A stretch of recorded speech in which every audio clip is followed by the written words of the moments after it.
प्यारे बच्चों, इस पीरियड पे हम खुद आमोज़ी देख लेते हैं। नंबर एक जुमले में जवाब दीजिए। पहला सवाल है, हम किस सूबे में रहते हैं। दूसरा, गुजरात की सबसे बड़ी नदी कौन सी है। तीसरा, नर्मदा नदी की किस झील से निकलती है। 4, नवागाम में नर्मदा नदी पर कौन सा बंध बांधा गया है। 5, नर्मदा नदी कहाँ जाकर समंदर में गुम हो जाती है। और 6, गुजरात में नर्मदा नदी की लंबाई कितनी है। प्यारे बच्चों, हम खुद आमोज़ी के जवाब देख लेते हैं। एक जुमले में जवाब लिखिए। हम किस सूबे में रहते हैं। हम सूबे गुजरात में रहते हैं। सवाल नंबर 2, गुजरात का सबसे बड़ा दरिया कौन सा है। जवाब नंबर 2, गुजरात का सबसे बड़ा दरिया नर्मदा है। सवाल नंबर 3, नर्मदा किस झील से निकलता है। जवाब है, नर्मदा अमरकंटक झील से निकलता है। सवाल नंबर 4, नवागाम में नर्मदा पर कौन सा बंध बांधा गया है। तो नवागाम में नर्मदा में सरदार सरोवर बंध बांधा गया है। सवाल नंबर 5, नर्मदा कहाँ पहुंचकर समंदर में गुम हो जाती है। तो नर्मदा खलीजे खंबात पहुंचकर समंदर में गुम हो जाती है। सवाल नंबर 6, गुजरात में नर्मदा की लंबाई कितनी है। तो जवाब है, गुजरात में नर्मदा की लंबाई 160 किलोमीटर है। प्यारे बच्चों, अब हम दूसरा देख लेते हैं। मंदर झील सवालात के जवाब लिखिए। पहला सवाल है, नर्मदा को किन नामों से पहचाना जाता है। सवाल नंबर 2, नर्मदा किन दो पहाड़ों के दरमियान से गुजरती है। नंबर 3, नर्मदा दरियाए नर्मदा को मुक़द्दस क्यों माना गया है। नंबर 4, कबीरबढ़ किसे कहते हैं। और नंबर 5, नर्मदा को गुजरात की जीवन रेखा क्यों कहते हैं। आइए अब इनकी भी हम जवाब देख लेते हैं। पहला सवाल हमने देखा था, नर्मदा को किन किन नामों से पहचाना जाता है। जवाब है, नर्मदा को नर्मदा के अलावा महकल, सीता, रीवा, शंकरी और दक्षिणी गंगा जैसे नामों से पहचाना जाता है। सवाल नंबर 2, नर्मदा किन दो पहाड़ों के दरमियान से गुजरता है। जवाब है, नर्मदा शुमाल में विंध्याचल और जुनूब में सतपुड़ा पहाड़ों, ये दोनों के दरमियान से गुजरता है। सवाल नंबर 3, दरियाए नर्मदा को मुक़द्दस क्यों माना गया है। जवाब है, कहा जाता है कि दरियाए नर्मदा का हर कंकर शंकर है, इसलिए उसे मुक़द्दस माना गया है। सवाल नंबर 4, कबीरबढ़ किसे कहते हैं। तो दरियाए नर्मदा के किनारे एक बरगद का दरख्त है जो चारों तरफ से इस तरह फैला हुआ है कि जंगल मालूम होता है। इस बरगद के दरख्त ही को कबीरबढ़ कहते हैं। नंबर 5, नर्मदा को गुजरात की जीवन रेखा क्यों कहते हैं। तो जवाब है, नर्मदा को गुजरात की जीवन रेखा इसलिए कहते हैं कि इसके पानी से करोड़ों इंसानों और जानवरों की प्यास बुझ रही है। साल में 2 या 3 फसलें ली जा रही है। खेतों और सनतों की पैदावार में इजाफा हो रहा है। प्यारे बच्चों, अब हम हिज्जे दुरुस्त कर लेते हैं। जैसा यहाँ पर नंबर दिया है, शाबाश। शाबाश जो है वो छोटी सीन से लिखा गया है, मगर यहाँ पर शाबाश जो है वो बड़ी शीन से आता है। तो यहाँ पर हम सही लिखेंगे। क्या लिखेंगे, बोलो, शाबाश। वेरी गुड, बहुत अच्छे। अब नंबर 2, यहाँ देखिए आप, मालूमात। मालूमात के अंदर अलिफ नहीं बल्कि आयन आता है, तो हम यहाँ पर इसको बराबर लिख देंगे। सही हिज्जे लिखेंगे, मालूमात। नंबर 3, यहाँ पर है आबसार। तो ये आबसार छोटी सीन से लिखा हुआ है बगैर नुक्तों वाली, मगर हमें इसे 3 नुक्तों वाली बड़ी सीन से लिखना है। आबशार। नंबर 4, मुक़द्दस, और ये छोटे काफ से लिखा हुआ है, हम इसे लिखेंगे मुक़द्दस। नंबर 5, करीब, हम इसको सही हिज्जे करके बड़े काफ से लिखेंगे करीब। और छठा है सरहद, ये सरहद नहीं बल्कि बड़ी हाथ से आएगा सरहद। नंबर 4 मुखालिफ अल्फाज लिखिए। तो हम मुखालिफ अल्फाज लिखेंगे। सबसे पहले है बड़ी, तो बड़ी का आएगा छोटी। 2 नंबर गलत, उसका आएगा सही। नंबर 3 ऊंचा, उसका ज़िद आएगी नीचा।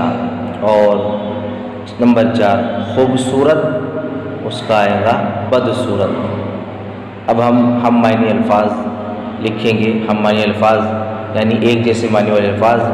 खलीज, नंबर 1 खलीज, खलीज मतलब खाड़ी। नंबर 2 चट्टान, चट्टान मतलब बड़ा पत्थर। और नंबर 3 है तीर्थगाह, मतलब मुक़द्दस मकाम। नंबर 6 मजमूई अल्फाज के लिए एक लफ्ज़ लिखिए। हमें पूरे जुमले के लिए एक ही लफ्ज़ लिखना है। नंबर 1 है पानी का वो हिस्सा जो 3 तरफ खुश्की से घिरा हुआ हो, उसे कहते हैं खलीज। नंबर 2 दरिया या समंदर में वाक़ ज़मीन का टुकड़ा, क्या बोलेंगे उससे? बोलो जज़ीरा। वेरी गुड, बहुत अच्छे। नंबर 4 खुदा की तारीफ़ के लिए लिखी गई नज़्म। 3 नंबर इसमें नहीं है, डायरेक्ट 4 है, इसलिए मैं 4 नंबर कह रहा हूँ आपको। खुदा की तारीफ़ के लिए लिखी गई नज़्म जिसे हम कहते हैं हम्द। नंबर 5 किसी एक मुक़द्दस को, नंबर 5 किसी एक मकसद को हासिल करने के लिए मिलजुल कर की गई कोशिश, क्या कहेंगे उसे? बोलो मंसूबा बनाना, मतलब मंसूबा स्कीम। और आखिरी नंबर 6 जिसका कोई मोल ना लगाया जा सके, उसे हम कहते हैं अनमोल। वेरी गुड, बहुत अच्छे। क्या बच्चों, सोच कर लिखिए। नंबर 7 नर्मदा को गुजरात की जीवन रेखा क्यों कहते हैं? और नंबर 2 है सरदार सरोवर से क्या फ़ायदे होंगे? हम इसको जो है सोच कर बोलेंगे। बोलो प्यारे बच्चों, नर्मदा को गुजरात की जीवन रेखा क्यों कहते हैं? जवाब है दरियाए नर्मदा गुजरात के अलावा पड़ोसी रियासतों महाराष्ट्र, मध्य प्रदेश और राजस्थान के लिए भी अजीम नेमत है। इस दरिया का मीठा पानी लोगों की प्यास बुझाता है। इसके अलावा ज़रूरियात ज़िंदगी के बेशुमार कामों में इसका इस्तेमाल किया जाता है। ज़राअत के मैदान में इसके मज़बूत असरात हमारे सामने हैं। बिजली की पैदावार में इजाफ़ा बड़ा ही माउन मददगार साबित हो रहा है कि सनती मैदान में तरक्की के मज़ीद इम्कानात पैदा हो गए हैं। ख़ुसूसी तौर पर राजस्थान और गुजरात के 1 शुमाली गुजरात, 2 कच्छ और 3 सौराष्ट्र के रेगिस्तानी बंजर और पानी की किल्लत वाले इलाकों में भी कई बुनियादी और बड़े मसाइल हल होने की उम्मीद है। इन सब नुकात के पेश नज़र नर्मदा को गुजरात का ख़त्े ज़िंदगी यानी जीवन रेखा कहते हैं।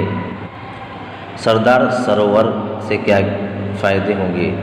तो सरदार झील दरिया नर्मदा पर पानी का सबसे बड़ा ज़ख़ीरा होगी। इस झील से बेशुमार फ़ायदे हासिल होने वाले हैं, जैसे 1450 मेगावाट बर्क़ आब पैदा की जा सकेंगी। गुजरात और राजस्थान के सहराई और पानी की किल्लत वाले इलाकों के लोगों को साल भर पीने का मीठा पानी मिल सकेगा। तकरीबन 20 लाख हेक्टर ज़मीन की सिंचाई के फ़ायदे हासिल होंगे।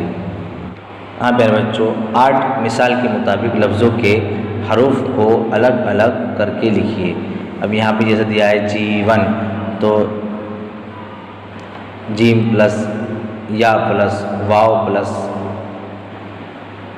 नून, इस तरह हमको मालूम को भी लिखना है। मीम जमा ऐन जमा लाम जमा वाव जमा मीम। Very good. अब लिखा हुआ है मंज़र, इसमें क्या कहेंगे बच्चों? बोलो मीम जमा नून जमा ज़ा जमा रो।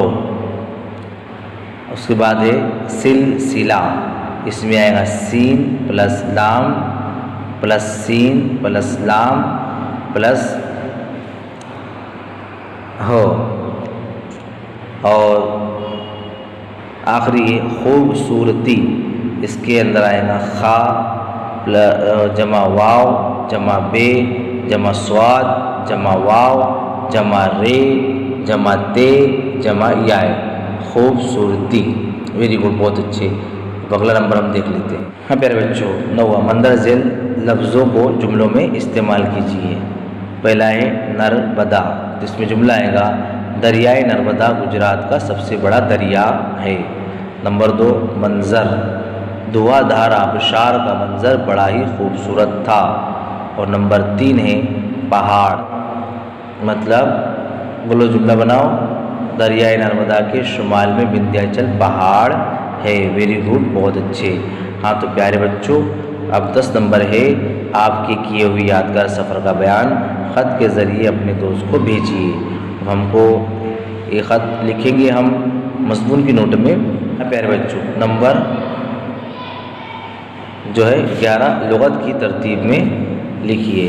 जैसा कि मैंने सबक नंबर 5 में भी आपको लुग़त की तरतीब किस तरह बनानी है मैंने बताया था। यहाँ पर लिखा हुआ है उस्ताद, शाबाश, मालूमात, कंकर, दरमियान। तो बोलो क्या क्या है बेटा इसमें? हाँ बोलो, हाँ बोलिए, बहलोल आप बोलो।